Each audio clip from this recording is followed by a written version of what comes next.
ചങ്ങായിമാരെ, ഞാനിപ്പോൾ എത്തിയിട്ടുള്ളത് പറമ്പിൽപ്പിടിക മേങ്ങോളിമാട് എന്ന സ്ഥലത്താട്ടോ. ഇവിടെ വീടിൻ്റെ പിറകുവശത്ത് പാമ്പുണ്ട് എന്നും പറഞ്ഞ് വിളി വന്നു. അത് കേട്ട് ഉടനെ തന്നെ ഞാൻ ഓടിയെത്തിയതാ. ഏതായാലും വീടിൻ്റെ ബാക്ക് വശത്തൊന്ന് പോയി നോക്കാം. ഇല്ല, ഞാനെല്ലാം എൻ്റെ തലഭാഗം കണ്ട്. ചങ്ക് ബ്രോ സ്യാബ് വന്നിട്ട് കേട്ടോ. പാമ്പിനെ പിടിക്കുമ്പോൾ ലൈസൻസുള്ള ആൾക്കാരുടെ ആയിക്കോട്ടിച്ചിട്ടാണ് നമ്മൾ വില വിളിച്ചേർത്തത്.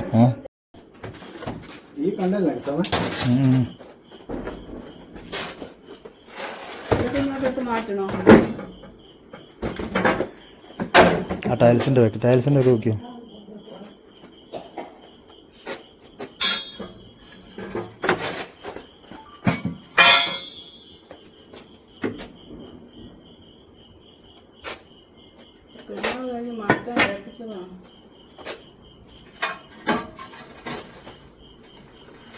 ഉണ്ടോ അവിടില്ല? അല്ല, പെട്ടിനുള്ളില്ല.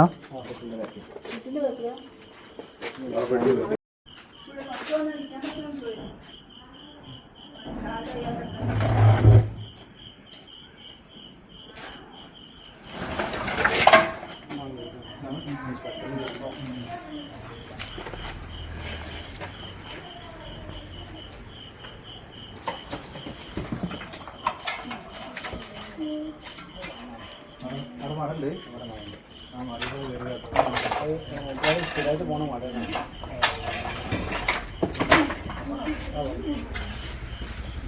വലിപ്പുണ്ടല്ലേ? അപ്പോൾ ആളെന്തൊരു ഫുഡ് കഴിച്ചു. വലിയ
നിങ്ങൾ വീഡിയോ കണ്ടില്ലേ? അപ്പോൾ നമുക്ക് എല്ലാവരും ഇതിൽ ഒന്ന് ശ്രദ്ധിക്കേണ്ട ഒരു കാര്യം, വീടിൻ്റെ ബാക്ക് മുൻവശമായാലും വീടിൻ്റെ ചുറ്റുഭാഗം എപ്പോഴും നല്ല വൃത്തിയോടെ ആയിരിക്കണം. കാരണം ബാക്ക് ഭാഗത്തൊക്കെ ഓരോന്ന് കൊണ്ടുപോയി വെച്ചിട്ട് അതിൽ വല്ല തവളയോ വല്ല പല്ലിയോ കൂറ അല്ലെങ്കിൽ അതുപോലെ വലിയ എലിയൊക്കെ ഉണ്ടെങ്കിൽ അതിനെ പിടിക്കാനായിട്ട് പാമ്പുകൾ വരും. അവിടെ ഇപ്പോൾ ചെറിയൊരു മട ഉള്ളത് കൊണ്ട് അതിലൂടെയാണ് അതിന് സ്ഥിരമായിട്ട് പോക്കും വരവും. ഫസ്റ്റ് സമയത്ത് തന്നെ അതിന് പിടിച്ചപ്പോൾ തന്നെ നേരെ മടയിലോട്ടാണ് പോയത്. പിന്നെ നമ്മൾ കുറച്ച് സമയം വൈകി റെസ്ക്യൂ ചെയ്ത് അതിനെ ഒന്ന് കീപ്പെടുത്താൻ, എന്നാലും അതിനെ നമ്മളെ ചങ്ക് ബ്രൂ ഷാബിൾ പിടിച്ചിട്ടോ അതിൽ റെസ്ക്യൂ ചെയ്ത് അവർ ഇവരെ എത്തിക്കേണ്ട സ്ഥലത്ത് അവരെ എത്തിക്കും. അവരിന്നിപ്പോൾ വീട്ടിൽ കൊണ്ടുപോയി കമ്പി കൂട്ടിലിട്ടിട്ട് നാളെ ഫോറസ്റ്റ് അതിർത്തിക്ക് അവർ കൈമാറുന്നതാണ്.